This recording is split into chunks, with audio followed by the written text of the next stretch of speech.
Blessings, beloveds. Welcome back. Anastasia, Cosmic Astrologer with you guys. Thank you so much for tuning in and for giving me your time and attention. So I want to talk about the full moon in Leo that's coming up. And I also want to cover just a few different things that are happening for the month of February. It looks like it's going to be quite an interesting month. Certainly not as heavy as the month of January. So I did do some videos, obviously, on the month of January and the new moon that we had in Aquarius, which was just a couple of weeks ago. And I'm just going to continue off from there in terms of what we're stepping into for the month of February. So there's a lot of exciting and interesting things happening from the point of view of relationships, actually, and I will get to that shortly. A lot of lessons, actually, a lot of lessons and growth, I think, that can come this month through relationships from the point of view of our own personal journey as we are evolving and individuating and actualizing ourselves, becoming, as I frequently say, in our journey. There's not necessarily a starting or an end point. If we accept or understand the concept of evolution, in that we have multiple lives, so we are always becoming, right? We are always becoming more evolved, is another way to say it, actually. So the questions that I was really considering for all of us, actually, relating to the full moon coming up in Leo is, well, we had the new moon in Aquarius in January. Today is the 2nd of February, by the way, 2020. So the new moon in Aquarius, I felt, was an incredibly powerful new moon to move us, propel us forward in a new cycle of a new month, a new year, a new decade. There's a lot of new things beginning for us, whilst at the same time we are also closing off a lot of things as well, completing and finishing. And the biggest things, obviously, that were happening in the month of January was the final conjunction between Saturn and Pluto in Capricorn. That conjunction is now starting to separate as Saturn continues to progress forward, and it will, by March, it will be in the sign of Aquarius. And I said I will do a video about that, and I will, but now is not the time. I just want to focus on the month of February.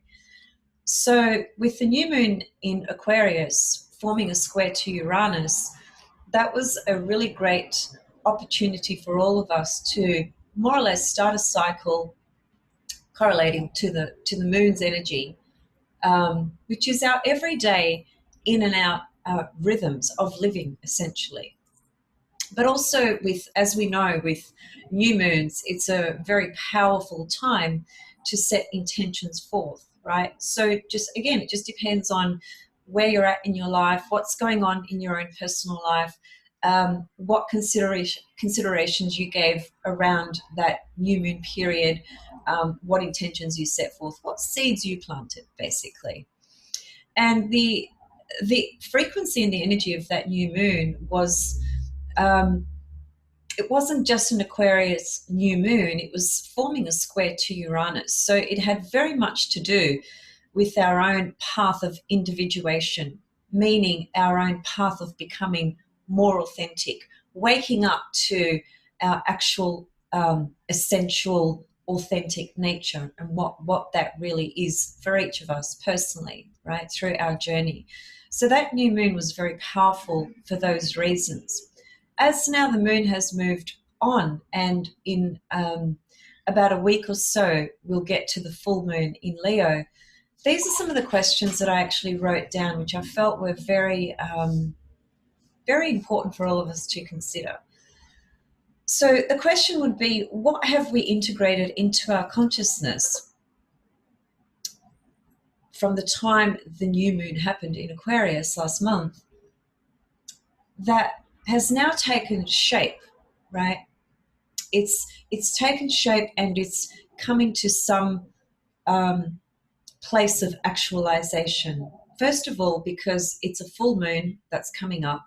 The full moon is always about having a clearer perspective on things, because it literally shines the light on everything that's going on, for better or for worse. But it certainly brings our attention and clarity to things that we could not see. So the question is, what have we done for our own self in our path of individuation in terms of actualizing something into our consciousness about our own authenticity? That's the question that's really important, connecting to the new moon in Aquarius. So when we get to this full moon in Leo, it's got some interesting aspects actually, and I'll bring up the chart in a moment, but it's got some trines and some sextiles, but it has two very important inconjunct aspects, this full moon in Leo. So from that point of view, even though we arrive at this point of illumination, in other words, some sense of clarity of what has been, what we've given birth to with some specific intention, let's say, in our life, starting from about 2 weeks ago, and how we can see when this full moon comes up, how we can see the form that has taken, what has been cultivated into our consciousness about that. And because the full moon forms these inconjunct aspects to Pluto and Neptune, there's going to be a sense of clarity and illumination with the full moon in terms of what we've put forth for our own authenticity, our own developing and actualizing ourselves. And the full moon is in Leo, so it's really about your own character. You know, it's about your own being. It's about your own process of actualizing yourself, right? That's what Leo really highlights. So it's the standing in the position of seeing a clearer picture of what you've been working on personally, right? For your own path of individuation. But the new moon in Aquarius squaring Uranus, it wasn't just about our own self, right? It always comes back to our own self, because we always have to do the work on ourselves in order to see the results externally. But the Aquarian frequency is always about a more expansive vision of the future, of humanity, of consciousness, of raising our own consciousness. So it's about raising our own consciousness in order to see it projected or reflected out there. So the moon in Leo, the full moon in Leo, is going to highlight these parts of our character that we have somehow further integrated, that we've somehow connected to something more authentic within ourselves, because Uranus is always about being authentic, becoming authentic. That's what it's always, amongst many other things, one of the primary characteristics of Uranus is, how do I become more authentic in my life, to live the life that I truly feel aligned with? Now, the inconjunct aspect is a very interesting aspect. It has a few different levels to it. It's basically an aspect that correlates to the frequency or the characteristics of Scorpio and Virgo. So, in other words, then, the inconjunct aspect is always asking us to improve ourselves in some kind of way. It's always about self-improvement. And it's also about aligning ourselves with the deeper, higher purposes and intentions of our highest will, and ultimately the divine will. But in order to create that alignment, we have to step back and actually see, identify, understand perhaps our own imperfections and where it is we need to further grow and develop. And that's what the inconjunct aspect basically encourages us to do. But there's usually a lot of resistance around it. There's always excuses around why I'm not going to start this project now, or why I'm not going to start this diet now, or why I'm not going to clean up that part of my house now, or why I'm not going to sit down and write this essay now, or whatever it may be. There's the mental process with the inconjunct. There's a sense of irritation that comes up with it, because the irritation comes up because we know we have to do something. We absolutely undeniably know within ourselves that something needs to be adjusted here and worked on further. But there's a lot of resistance to it, and sometimes there can be blind spots to it as well.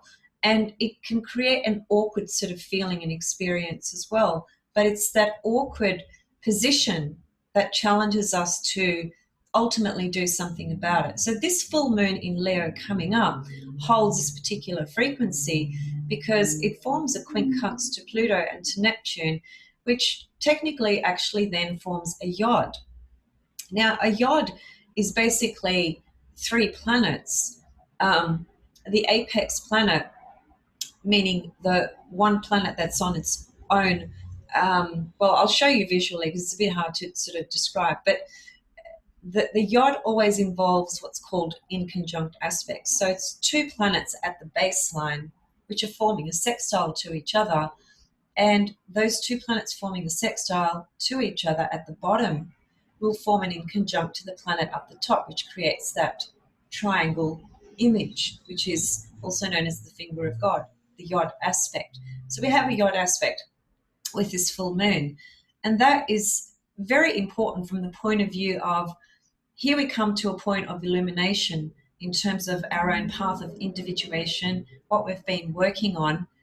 There's a sense of further reaching perhaps into our ability to self-actualize, Leo. And the quincunx to Pluto brings in the matter of what is the soul still currently trying to evolve through? What is it still working towards? So it's the soul's desires and needs, Pluto, soul. And the Neptune component is connecting us to spirit. So how can we surrender more to spirit and move away from our resistances, ego, in order to assimilate more truth into our consciousness? That's the Neptune component. So we have the soul desires, and we have the spirit frequency or truth element of things in terms of what further needs to be worked on those levels. How can we connect further to spirit? How can we surrender? Neptune is about surrendering. It's got nothing to do with the ego. The ego really struggles with the frequency of Neptune, and it's completely understandable because Neptune has no form. It dissolves all boundaries. So when we're talking about aligning with the Neptune frequency, we need to actually surrender and trust. And that tends to be quite a difficult process for a lot of people because there's very strong personalities and egos in people, and there's very strong desires to want to feel like you are in control and that you are controlling every aspect of your life. But as I frequently say, most of our life is out of our control. As much as we may not like to hear that, and we may not accept that, it's just a fact on a number of different streams.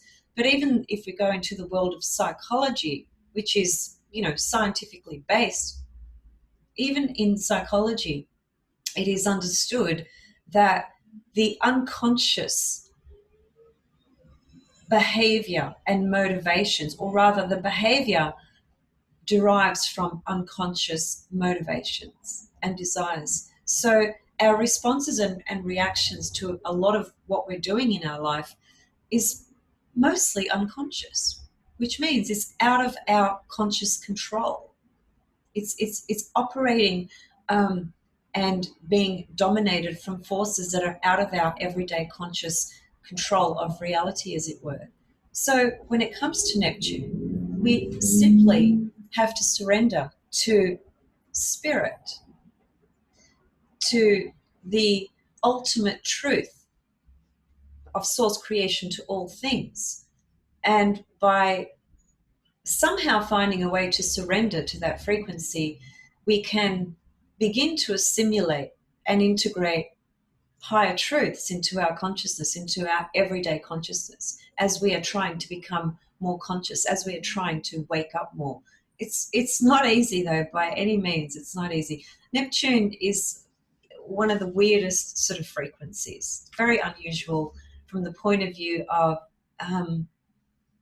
it's literally like walking in a fog.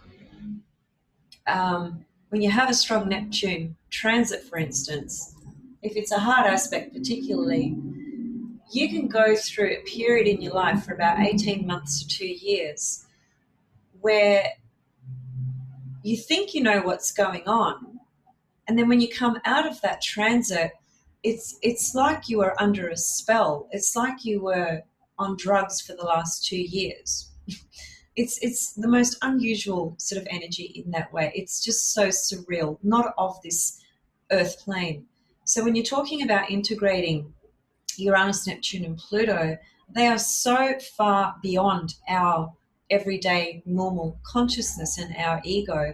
And our ego is frequently very threatened by those outer planets, the transpersonal planets, because they crack open the ego, and they take us into higher dimensions, higher realities, higher truths, which are spheres and dimensions of information, of feelings, of understanding, of insight that is not easily integrated 24/7.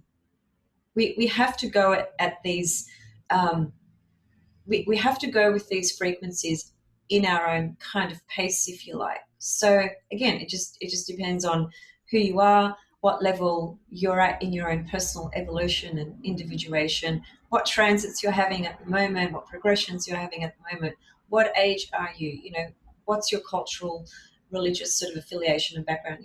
All these factors always come into how we're going to each personally respond to the call of Uranus, Neptune, and Pluto. Now, going back to this full moon, this is just for the day, okay? This is just for the day of the full moon. But nevertheless, the energy of the full moon, which is incredibly potent, revealing to us something that has been out of our vision, right? Started during the new moon, let's say, comes into light now through the full moon. But the implication is that whilst you may have come to some clearer perspective of your own personal path of individuation and actualization, Leo is the archetype of actualizing our personality, right? So we've come to that point of seeing something clearer, but we're also being reminded, because of the quincunx to Pluto and Neptune, of what we further need to develop for our soul's evolution, and from the point of view of Neptune, assimilating, integrating, incorporating higher truths into our consciousness. Now, there is also a sextile to, the sun makes a sextile to Mars. The sun is opposite the full moon, obviously. And the full moon forms a trine to Mars. Mars is in Sagittarius, okay? And it will be in Sagittarius in a fairly close trine to the full moon. So that's a very supportive aspect. Trines are an energy that acts as a slow release energy, which is why they are referred to as an energy that creates a flow or a harmonizing effect, a supportive effect. There's an ability to be at ease with the energy of a trine, whatever planetary bodies they are. The downside to trines is that they can make us very lazy as well. But anyway, look, there is a trine to this full moon in Leo from Mars. So that's actually saying there is the potential here with this full moon, as we continue to progress forward with the recognition, understanding of what we've actually come to greater understanding about our own personal, authentic path, our own path of actualization.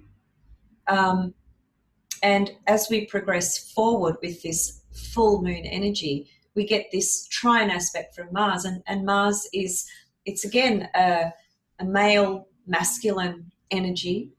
like the sun, in other words, which correlates to our conscious ego desires. And, Mars is in Sagittarius, the full moon is in Leo. So there's a lot of fire energy here, which is also incredibly inspirational, particularly Sagittarius. Sagittarius is an archetype that I would absolutely correlate with confidence, optimism, and inspiration. And here we have it forming a trine to the full moon. So there's a beautiful energy being supported to the full moon from Mars. In other words, in terms of our movement forward and our self-actualization process and our desires, Mars, what we wish to actualize, our goals, there's something there that's being supported in that process as well, right? But the challenge is the two quincunx aspects that come from Pluto and Neptune to this full moon. I just wanted to share something interesting, actually, just to give you more of an understanding of the inconjunct aspect. Even though what I'm about to share is more about having the inconjunct aspect in your natal chart, for instance. But I was just reading something in one of my books, and it was about Jeffrey Wolff Green, actually. And it's such a fascinating story. So what I might do is share my screen. And, well, first of all, let me just show you this. So here's the chart for the full moon, 9th of February 2020. This is based in Melbourne, Australia. So again, don't worry about the location of everything. This will change depending on your actual location, wherever you are on the planet. However, take note, here is the full moon in Leo at 20 degrees of Leo. There's the sun at 20 degrees of Aquarius. So it's 20 degrees, 0 minutes. Okay, there's the full moon. Now, you can see Mars over here in Sagittarius at 25 degrees. It's forming a trine to the moon. It's also forming a sextile to the sun. That's a very supportive aspect by Mars. And look, frankly, it's quite positive to have Mars forming a trine and a sextile to this full moon, because there's a fair bit of fire energy here, and fire can correlate to narcissism, anger, energy, specialness. So it can bring up a lot of different kind of matters around those issues. We can just get a little bit too cocky or big for our own boots, as it were. So the Mars, because the Mars is in fire as well, it's in Sagittarius, and that can be, it's a beautiful Mars in Sagittarius, but it can be very over the top with its passion, let's say, and desires and perspectives around what one feels truth is about, right? Because Sagittarius is also an archetype that correlates to truth and also natural law. So we can be very, very passionate and optimistic, with this Mars and Sag, and be really sort of fiery about our own personal, views on philosophical and or religious type of subjects, or what we think is actually the truth, and so forth. So, having this forming a trine to the moon, it softens that edge a bit of the fire to fire.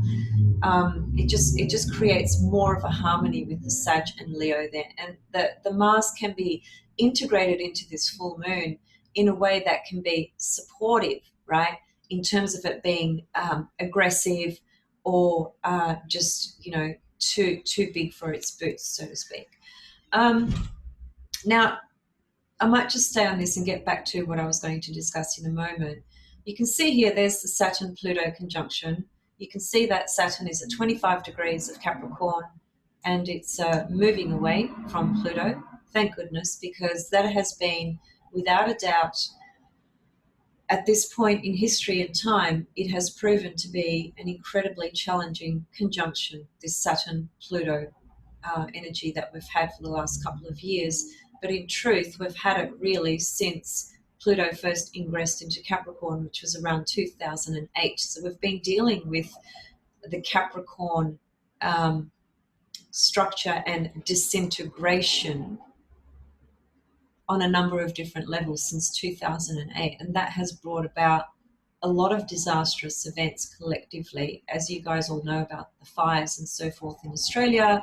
That also correlated to Ceres coming up. It was conjunct the Saturn-Pluto when all the fires were happening. Anyway, we've moved away from that really heavy month. Thank goodness. It's been it's been very, very intense. I know it has for many people all around the world. I'm not just focusing on Australia, but I guess from my perspective, I've felt it very strongly here with everything that's been going on. Now, the series has moved into Aquarius, and I think the journey of Ceres in Aquarius is going to take us through a process of really needing, okay, first of all, let me back up. Ceres is a very powerful body in the chart, whether it's looking at her natally or whether it's looking at her in transits. She has a very powerful voice.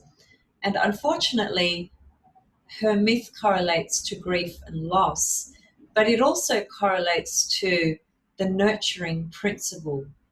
How and where and what nurtures us. So in your own chart, Ceres will speak to perhaps where you've not received the nurturance you needed, particularly if she's in difficult and hard aspects. But if she's not, then it could speak more to what it is within you that seeks to be nurtured in the style and way that you do. So the sign that she's in and the house that she's in is going to describe the style of nurturing that is most suitable for you. So in Aquarius, for instance, as she's traveling through Aquarius for the next few weeks, actually, in Aquarius, it's about identifying and recognizing that, again, it brings in that Aquarius-Uranus frequency. How can I put it? Let me think. It's about going through a process and a journey where we're going to really feel the path of our own awakening, right? Of where we need to become really authentic, what that means, what that looks like, the ability to be unique and individual, the desire to want to be accepted for being different or being unusual. These are the sorts of themes that will come up with Ceres in Aquarius. So it's about working with her frequency from that level, in that we've got to nurture within our own self those aspects that we might see or think are classed as different or unusual or offbeat or just not accepted in mainstream society. So it's not about mainstream society necessarily accepting those aspects of ourselves. It's about ourselves accepting those things about ourselves, right? So that's what she's going to be doing for the next few weeks as she's traveling in the sign of Aquarius. Because she correlates to grief and loss as well, it just depends where Aquarius is in your chart, and what that part of your chart means for you, and what planets you have in that house and what aspects you have to those planets. That might create a whole story for you that's a lot more significant than the comments I just made. It just depends. Okay, actually, before I go further with this, what I also want to go back to is, so here is Jeffrey Wolff Green's chart.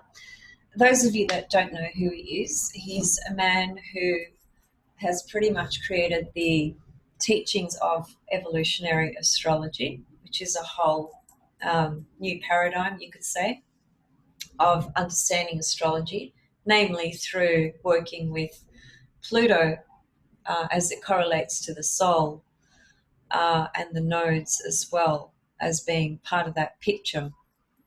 But what I found really interesting in relevance to the inconjunct aspect, this is a really amazing example from his own personal life. Pluto 1, which is the first book he wrote on Pluto, hence the name, apparently he was procrastinating for a few years over writing that book. So first of all, in short, what happened was that the information that's in that book, Pluto 1, Jeffrey received in dreams. And it was in Sanskrit, by the way, which is freaking phenomenal. It really is it's so beautiful and so spectacular. But anyway, so he's downloaded the Pluto information in dreams in Sanskrit language. And then he's written the books that he's written. There's not a lot of people on this planet that have done that. So before he wrote Pluto 1, he was, sort of procrastinating, and he had different reasons, which might have sounded like excuses to certain people as to why he couldn't sit down and write this book. The information was there. It had been sort of downloaded, poured into his consciousness. But for financial reasons, for various different reasons, he could not just stop doing his counseling, astrological consultations, and just focus on writing the book, because financially he wasn't in a position to do that. So what I want to show you is, if you look at his birth chart, which is right here, you can see his Mercury is in Scorpio, which is forming a conjunction to Venus and Jupiter. And Jupiter is right on his ascendant, but we could say it's 12th house, first house Jupiter. And Mercury-Jupiter conjunction in Scorpio, and the Jupiter having a 12th house flavor, is the downloading of the wisdom that he received into Mercury, his mind, right? But what's happening here is that Mercury in his chart forms an inconjunct to the planet Uranus at 20 degrees of Gemini. So it is this inconjunct aspect that he describes as being the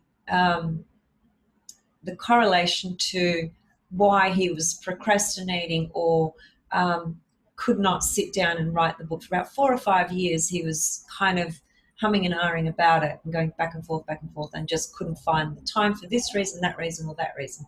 So that's what a quincunx or inconjunct aspect can do. It can put us in a position where we're kind of agonizing about this, that, or the other, because we can feel the necessity of what needs to be actualized or assimilated or further developed, but we put it off for one reason or another. All right. Now,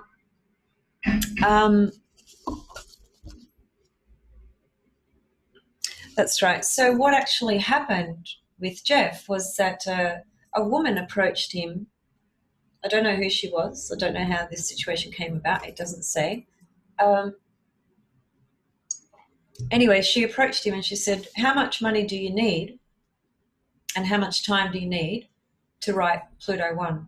I'm going to give you what you need so that you can sit down, write the book, and not have to do any consultation work." So he said how much he needed. The person gave him the money, and that's how Pluto 1 was born. He sat down, and it only took him 2 months, by the way, apparently. 2 months, and as he was writing, and he wrote it all on pen and paper. This is just an extraordinary story. He wrote it all on pen and paper, and as he was writing, what he says is that the writing was writing itself. It's literally he was just channeling. I love when I hear these incredible experiences that are, just so rare. But anyway, that's the story about Jeff and how Pluto 1 came to being. And it's the inconjunct aspect between Mercury and Uranus, which ultimately then became, once he was able to integrate that inconjunct, which meant writing, Pluto 1, that Uranus just poured into that Mercury as well. And Uranus is the planet that rules astrology. And he wrote a book on astrology. Mercury is about, writing. So you can see all the symbolism, right? And then, of course, the Jupiter conjunct his Mercury as well, pouring down of wisdom. In Scorpio, writing about Pluto. It's just beautiful. Anyway, I just wanted to share that just so that I can give you guys a very powerful example of the inconjunct aspect and how it can play out in life. Now, you can see here in the full moon chart, just going back to this, here's the moon in Leo. Here is Neptune in Pisces, which forms an inconjunct to the moon. And here is Pluto at 23 degrees of Capricorn, which forms an inconjunct to the moon as well. So basically that's a yod, right? There are some people that are very pedantic about orbs with yods, and that's okay. Each to their own. Some people will say, well, no, that's not actually a yod because, for instance, Neptune would need to be at about 20 degrees as well. That's okay. It doesn't really matter. The point being that we have two inconjunct aspects to the moon, to the full moon. And I've already explained what that is going to highlight for us. So they're just some thoughts for you to consider about what this full moon is going to bring up. On a lighter note, moon in Leo, full moon in Leo can just be, on a very light sort of level. It's very much connected to our own personal creativity, and also just having an absolute ball and fun and throwing a big party, for example. If I was to have a big party, I'd probably do it when the full moon's in Leo. That's a really good time to have a party. I also like to have parties when the full moon's in Aquarius as well. I like the vibration of both those archetypes. Both those archetypes are quite strong in my chart to an extent, especially Aquarius more than Leo. So as we move forward, what I'd like to focus on now is the relationship matters that comes up for this month, which I think is going to be super important. And it's Venus, okay? So you can see here by the 9th of February, Venus has ingressed into Aries. She's going to form the conjunction to Chiron. And then at some point, Lilith is going to go, because as I just recently did a video on transiting true black moon Lilith, which is also known as the osculating version. She just jumps around a lot, right? She can jump from 29 degrees to 4 degrees. She's just erratic, right? So that's why at the moment here in right now, meaning the 2nd of Feb, I think she's actually in Aries. And you can see here at 9th of Feb, she's gone as far back as 15 of Pisces. That's really erratic. So anyway, as we progress through the month, what will happen is that Lilith will catch up to Venus in Aries. So there will be a conjunction with Lilith, Venus, and the Chiron there in Aries. So there's a lot of matters around autonomy, freedom,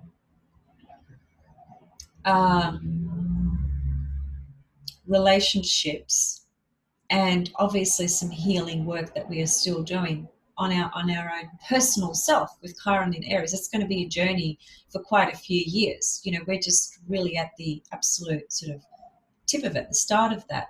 But Chiron obviously is going to, in his journey through Aries, is going to create a lot of different aspects with all the planets, throughout all the years that he's going to spend in the sign of Aries, right?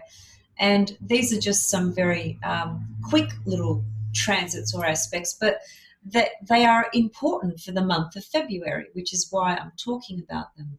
So, Venus in Aries, she's in her fall because Venus rules Libra, and the opposite sign to Libra is Aries, which places, it's in her detriment rather, not fall. So when a planet is in its detriment, it struggles to actualize the fullest potential, let's say, of the frequency of that planet. That's more coming from traditional astrology, evolutionary astrology wouldn't necessarily see it like that, but I actually do incorporate both traditional astrology and evolutionary astrology and esoteric astrology. So I like to combine those three levels. It just gives in my view, it gives a fuller, more rich understanding to the archetypes, right? So anyway, Venus in Aries is not the best place, is what I'm trying to say, especially from when you take it from traditional astrology. However, Venus in Aries is it's very much about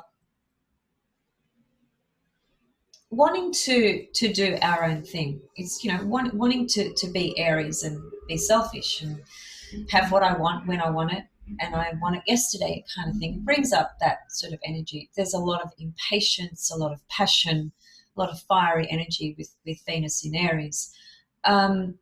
But it can be too impulsive and too selfish and too inconsiderate of others. The conjunction to Chiron is clearly going to bring up some issues that will highlight or correlate to our own sense of individuality within the context of a relationship. And where is it in this relationship that we may need to do further work on ourselves in order for the relationship to actually be healed or to be better? So it's an opportunity and process to awaken something within relative to our healing journey with Chiron in Aries. But on the other hand, the Chiron-Venus conjunction can also bring up some, you know, things that are lying dormant, as it were, relating to wounds that we carry within a particular relationship. So that the Venus Chiron is going to put some focus on that. Let's just see when Lilith catches up there. I just want to have a look and share that with you guys. So, okay.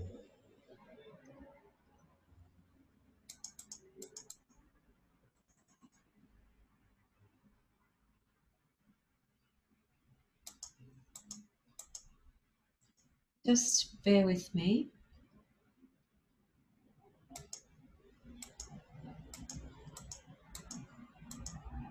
Okay, so evidently Lilith is not going to catch up to Venus in Aries, but Lilith is going to be playing around with Chiron in Aries. She's going to be doing a dance there. So we're going to, nevertheless, we're going to experience the Venus-Chiron conjunction in Aries for those couple of days there in February, around the 8th, 9th, 10th, 11th. Those days are very sensitive when it comes to relationship matters and our own wounds in and around relationships. And even if we're not in a relationship, it can still bring our attention to things that we need to further heal within our own self, because we have a relationship with ourselves as well.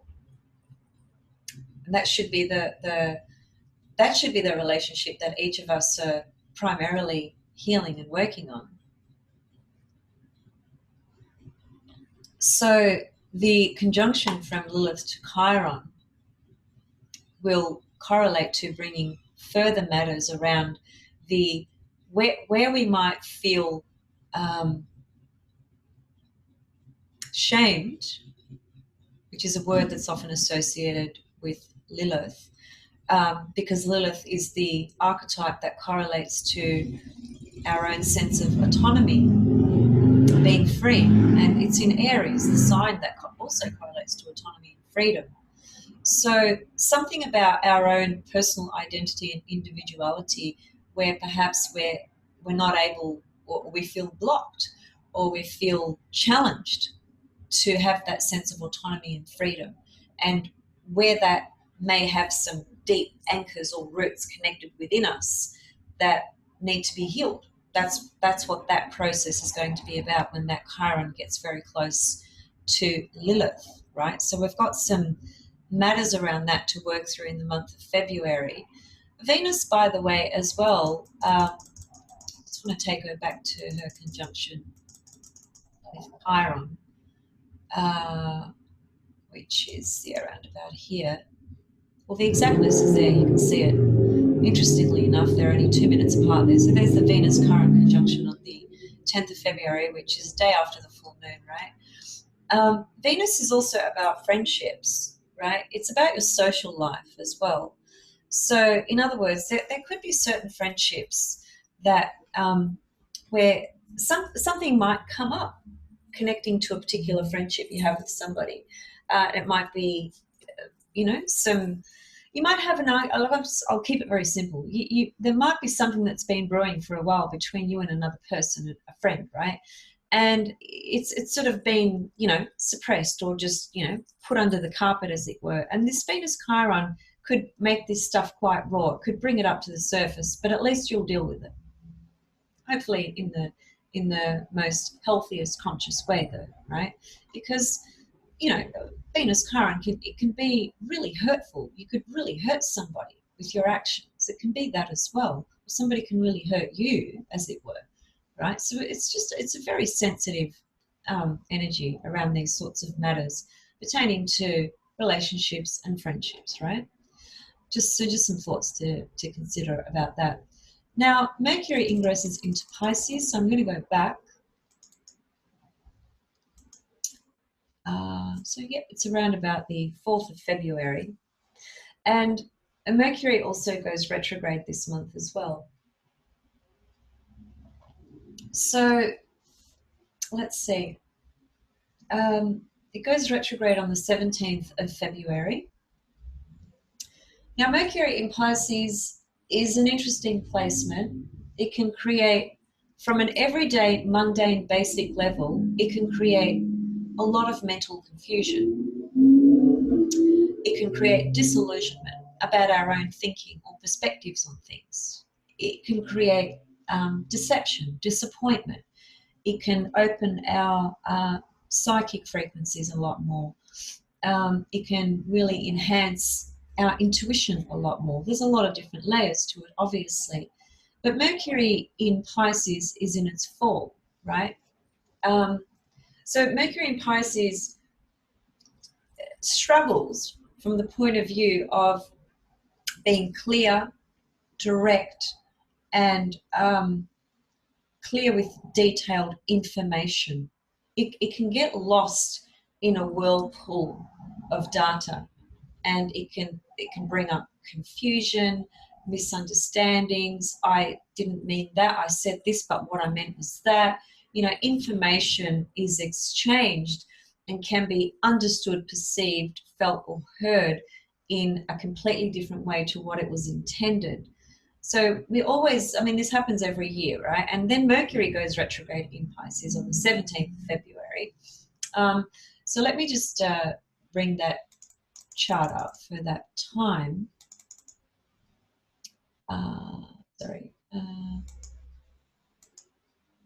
Yeah, there it is. So it's stationary retrograde on the 16th of February. And as you can see, Mercury is working his way up to Neptune in Pisces. But he goes retrograde before he gets to Neptune. So we're going to have that retrograde period for, about 21 days usually. So that's going to be, so from the 16th of February, and let's just double check that my memory is correct. So what's that? 1, 2, 3, 4, 5, 6, 7, 8, 9, 10, 11, 12, 13, 18, 19, 20, 21. 21 days is usually the time frame that Mercury stays retrograde. So from the, say about the 16th of February until the 9th of March, we have a period there where, and you can see Mercury has ingressed right back into Aquarius actually, which is quite interesting. There's some final message that needs to come through from Mercury in Aquarius into our consciousness. And it's definitely got to do with information that can really help us become more awake because it's Aquarius, right? And more objective and clear. See, Mercury in Aquarius is brilliant. It's so clear and objective. It's an awesome place to have Mercury. Mercury in Pisces can be brilliant for poetic, creative writing, for instance, art, visualizing the creative components of artistry and writing and poetry and music and things like that. So in the creative sense, Mercury in Pisces is phenomenal.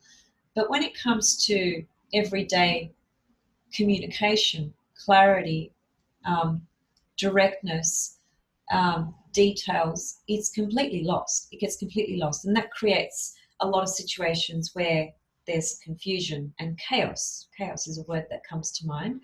And obviously, Mercury retrograde in Pisces is going to create a bit of mayhem in the sphere of travel. It's always worth actually just being very mindful of the retrograde period of Mercury, because if you have, a 3-week period in your life at that time where you've got flights booked, where you've got a deadline with a particular piece of paper, where you've got an appointment with something or someone that's a highly important matter that really is at a point that needs to be completed, or there's more information and details you need to draw from that.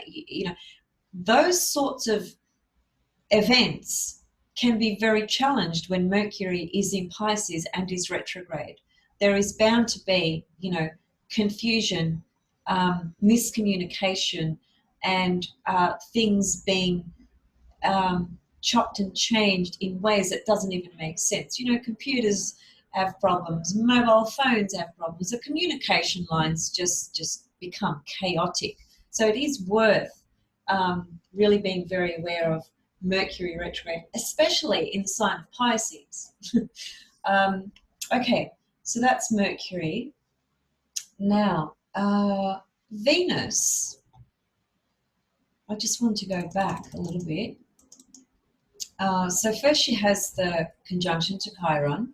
Okay, so we talked about that. As she progresses forward, you can see here what I'm going to say, hopefully. Anyway, she's going to form a square to Saturn and Pluto. Okay, so where is it? Okay, first she does her square to Pluto. So let's just bring that up. So here it is here. There's Venus at 24 degrees of Aries. There's Pluto at 24 degrees of Capricorn. You can give an orb of, a day before and a day after, this particular date here, 29th of Feb. So we're still in February, even though we're right at the end, but we're still in February, where Venus has gone through some pretty interesting experiences while she was there with Chiron. Now she's going to face having a square to Pluto. This can sometimes trigger the end of partnerships, relationships. It can be a process where something really deep is triggered that is able to be transformed, purged. It can be a really intense, passionate connection that can, come out of that as well.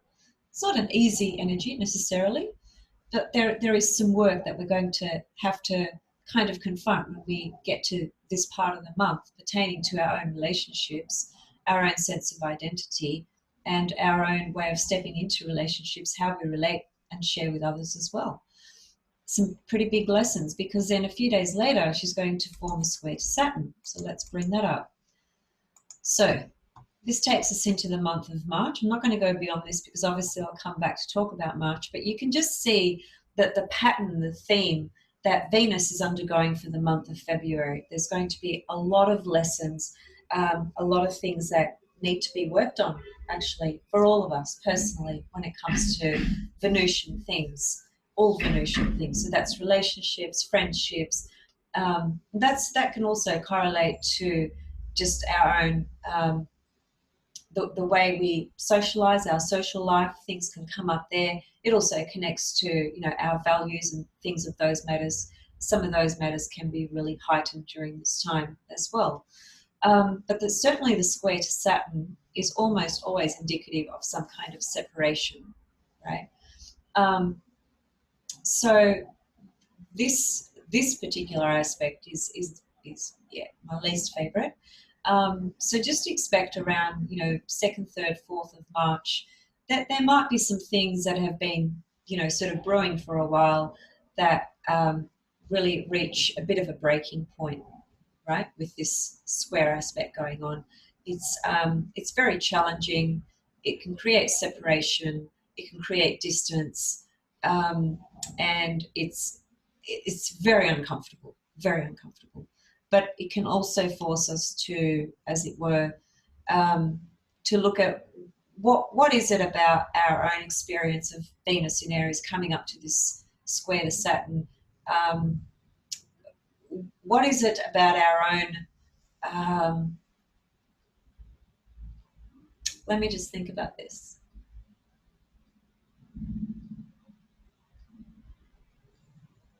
I've just got a mental blank. Sorry, I'll get back to that.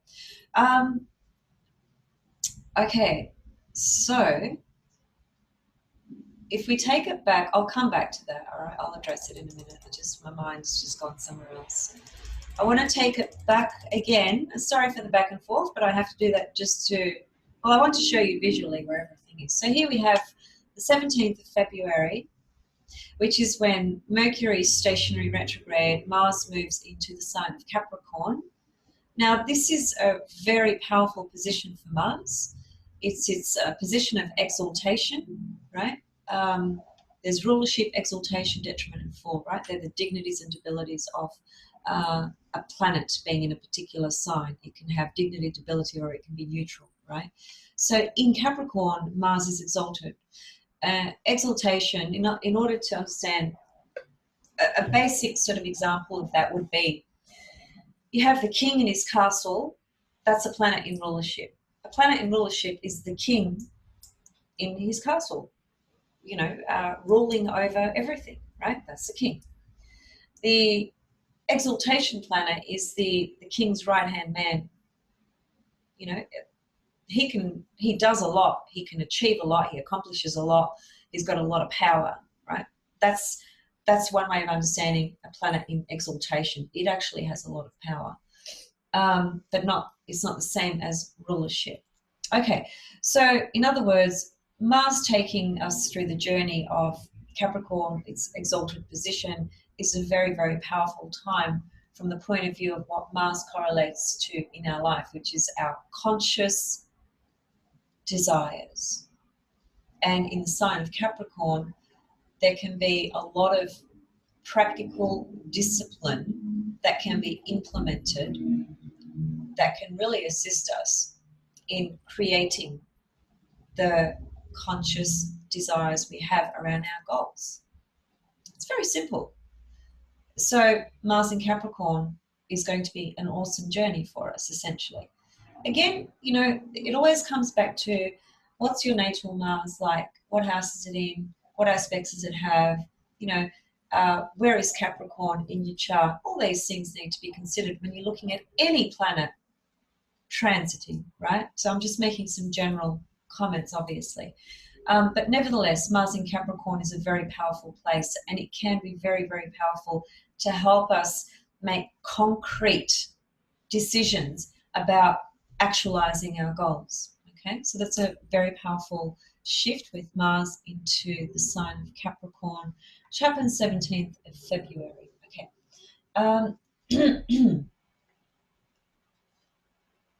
So, what else do we have? Okay, a couple of days after this, we have transiting Neptune forming a sextile to transiting Jupiter.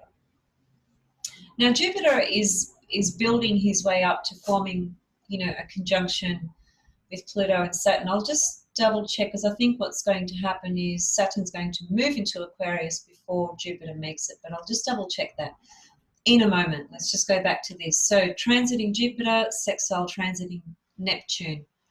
Beautiful energy for our own spiritual, personal work that we're doing, for connecting with spirit, for transmitting more wisdom and information into our consciousness. So that can, to put that in simple terms and translate it into our everyday kind of life, as it were, that period there, that'll just be a couple of days, but that can be a couple of days where you can become so truly inspired with spirit and things that you are working on from that level in your own spiritual journey. It's just a beautiful energy of abundance where Jupiter and Neptune align in this very harmonious, not that Jupiter and Neptune, that they have such a similar frequency, if you like, although they have a lot of differences about them too. But they're not two planets that would be difficult when they're together. They're actually amazing when they're working together. So in this case, they're forming a sextile to each other. Sextile, as I said, well, I said this about trines, I'll say it about sextiles as well. Sextiles are always about opportunities, that's one thing they always bring up. But it's a soft aspect like the trine, so basically that enables a slow release energy to come forth that feels supportive for you. So you might just feel really inspired those couple of days with your own personal development around spiritual matters, and also connecting to the divine and spirit itself, right? So it's very beautiful from that level. Okay, so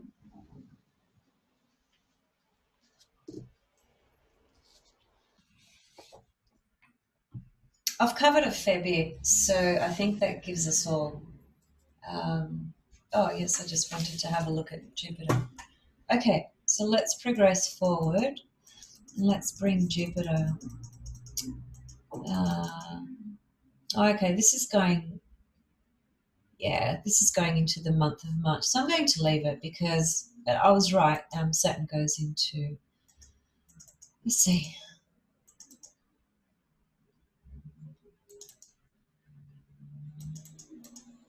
Yeah, so you can see there by 23rd of March, Saturn has gone into Aquarius, right? And Jupiter is still in Capricorn. So those two didn't catch up, but Jupiter and Pluto catches up. I actually have talked about that anyway, but I will talk about it for the month of March and actually just bring in some new thinking around that as well. Let me just double check that I've touched on everything I want to touch on.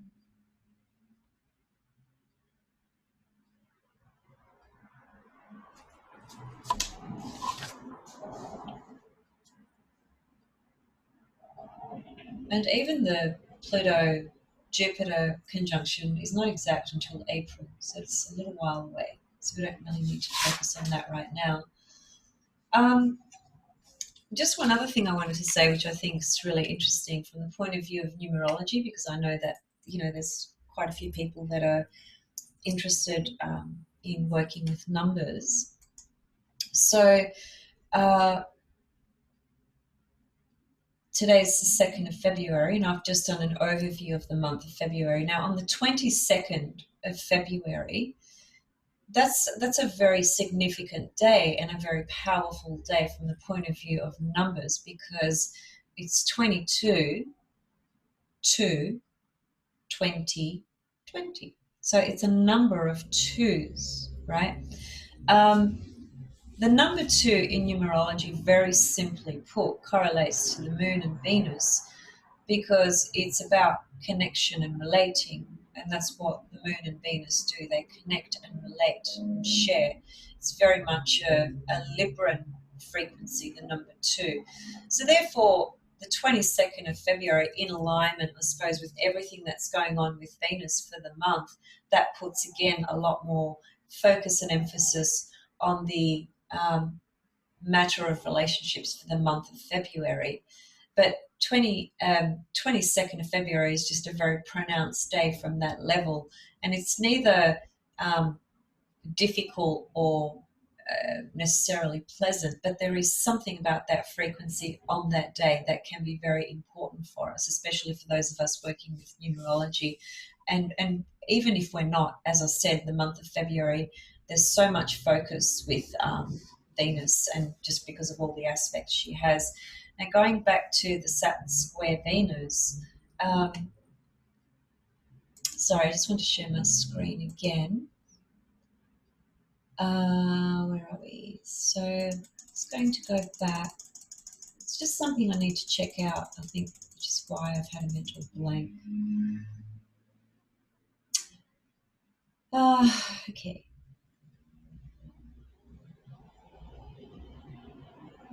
Yeah, okay. All right. I've just realized what it was in my own mind. So when we look at transiting Venus in Aries, Aries squares Capricorn, right? So if we go back to a couple of months ago when Venus was in Capricorn, Venus in Capricorn, when she formed the conjunction to Saturn, we can almost say that that period, a couple of months ago, that started something very important in our life pertaining to relationships from a Saturn level. So it could have been that something came into our consciousness and understanding about our whole experience of relationships and where we're at in life now. And what are our needs? What are our expectations? Where have we grown? What do we wish to further work on when it comes to the world of relationships? It could have also been starting quite a serious relationship at that time. Whatever work we did a couple of months ago when there was that Saturn-Venus conjunction in Capricorn, it was pretty serious. There was no stuffing around, right? There was a lot of seriousness and commitment involved around our own thinking, our actions, and the conditions of what was going on in our life pertaining to relationships. And this could be also about friendships and social spheres as well. So what's happened is from then until now, Venus is forming the first quarter square, as we would call it, to Saturn. So she was conjunct Saturn a couple of months ago.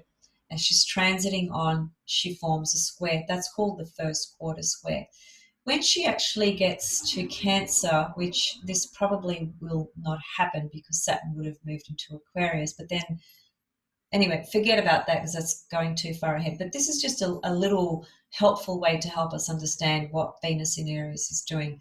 She's forming that first quarter square of that conjunction that she formed to Saturn a couple of months ago. So another way of understanding that would be to say the matters that were very important or important things that started in your life around money and relationships come to a point now for this month where it's a testing trial sort of period. There will be challenges around what was started a couple of months ago. The challenges that come up are just really going to be a way of showing you what you've sort of started here. This is what you need to disregard about this. This is what you further need to work on. So it's a bit of a trial kind of testing period of what began a couple of months ago, right? That's another way to understand that Venus squaring Saturn for the month of February. So overall, we can see that Venus is going through quite a few challenges and tests and lessons for the month of February because she has the conjunction to Chiron, she has a square to Saturn, she has a square to Pluto. And then, we have Goddess Lilith, which is that part of us that seeks to be free and autonomous and not feel bad about being who we are, not feel shamed. She's going to catch up to Chiron. So she'll dig up some deep wounds that perhaps we're still quite sensitive about that we haven't addressed and things like that. So there's quite a few personal things going on for us on those levels pertaining to relationships. So that's what I wanted to share. There's a new moon actually for this month as well, which is in the sign of Pisces. And